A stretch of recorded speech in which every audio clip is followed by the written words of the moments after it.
Good morning, folks. Welcome back to the farm. Today's gonna suck. Oh man, today's gonna suck. It is quite a nice day, but I just feel like a bag of smashed hammers, honestly. Took a week off work to work on the barn. Immediately got sick. Nevertheless, I'm not gonna try and defer that project any other time because it just isn't gonna work out. But we're gonna head over there, move a bunch of lumber, move a bunch of bales. Might as well. So yesterday we kicked the shit out of about 40 of them boards and got them nailed up, kick plate on the south wall. So that's pretty awesome. Now, actually I'll back up with the trailer and you'll see where the pickle is all the 10-foot boards are on top of the 12-foot boards. So where I'm at right now, if I want to come around the corner, this wall I need 12-foot boards. They're all on the bottom. Of course. So I might as well use the 10-foot boards and do this wall. But I got a whole stack of friggin' square bales here. And needless to say, those got to move at some point.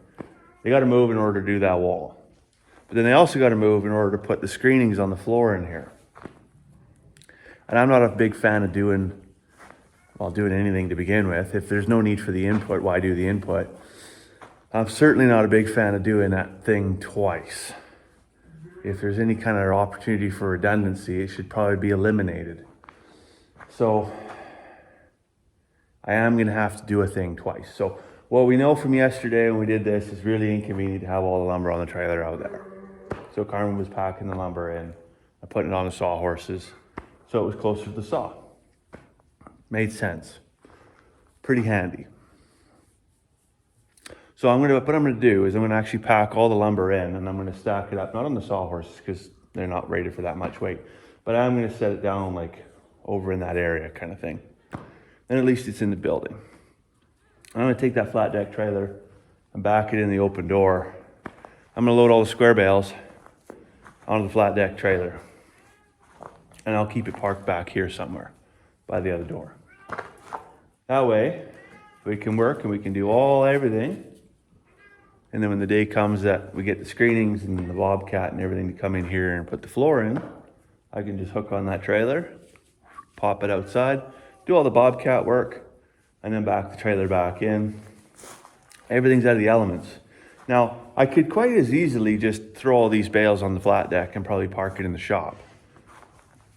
But I don't particularly I don't know how, there's probably 100 bales there. There's a really good chance that in there somewhere is a mouse, maybe a small family of mice.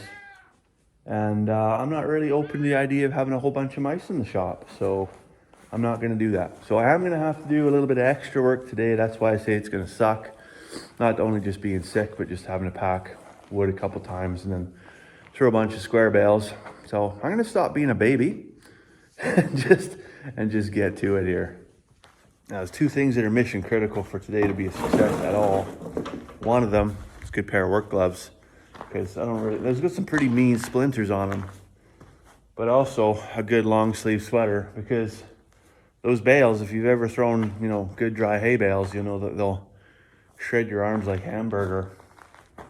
And yeah, I don't particularly feel like dealing with that.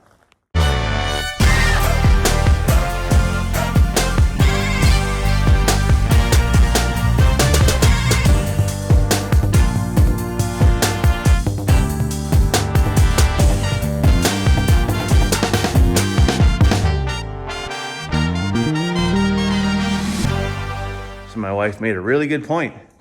If I unload all this lumber off this trailer and put all those bales on that trailer, how on earth do I expect to go to town and get a skid steer?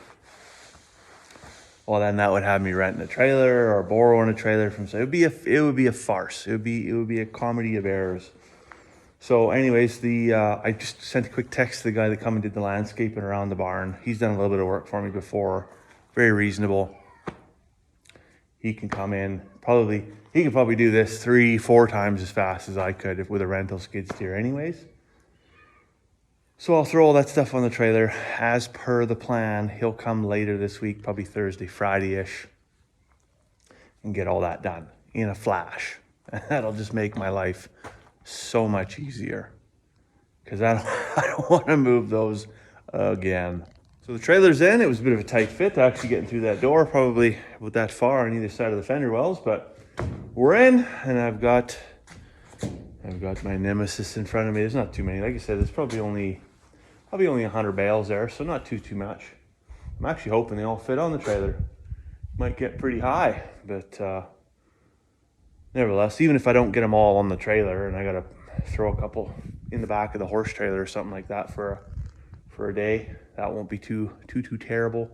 I can move a handful. It's not a big deal, but yeah, I really want to cut down on the duplication so much. So the end goal is that corner right there, southwest corner. I'm going to get some pallets, probably about 12 pallets. And then, and that's what the bales are going to sit on. The pallets will allow airflow, because right now they're just sitting on the ground, right? Which, you know, they're under a roof, but sure, I mean, we're still subject to moisture coming up out of the soil, right? So I'm going to get some pallets, and that'll allow airflow up and through the bales. Keep everything dry, keep it mold free, keep the feed quality high.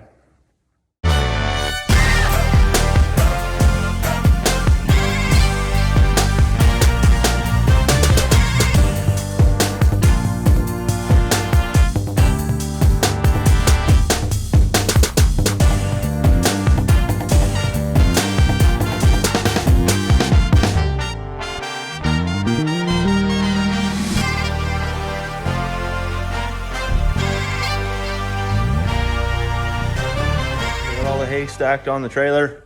She ain't pretty, but it's on there. I can wheel it out, get it out of the way, and then back in, and nothing should fall off.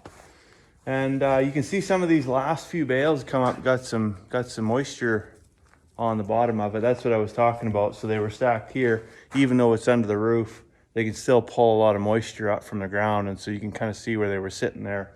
That's why I want to set them up on pallets, get them up off the ground a little bit. And that'll be good. But anyways, it's got to be getting close to lunchtime here now. At least 11 o'clock. So I think I'm gonna unhook this, close up the doors, head to Rio Grande for some ham and turkey, and enjoy Thanksgiving dinner. It's did an awful lot of work for a Sunday morning. Mighty unchristian of me. But sometimes you just need to get done what you need to get done, even if you don't feel very good. So we'll call it a day. We'll come back tomorrow. Tomorrow's going to be a big day, because tomorrow we're going to get, well, I mean, in theory, if I have all day, if I can get up as soon as the sun comes up and just get after it, I could probably get 90% of the kick plate up, and then it'll just be, you know, the odds and ends of finishing kind of stuff. And then it'll be a matter of wait until Tuesday for the gravel pit to open and get a truckload of screenings and stuff here. And I'm going to do a little bit of hand shoveling into a few spots, strategic spots where I know the Bobcat won't be able to get into very, very easily, like underneath the doors and things like that. And then yeah, maybe see if I can run to town and get some wiring. Maybe put some lights up. I don't have any lights yet, but I got all week. And if I'm feeling better tomorrow and I can really crack on, well, I mean, the week is my oyster, so to speak. So anyhow, I'll let you go for now. I hope you have a wonderful, wonderful Thanksgiving. We'll see you tomorrow.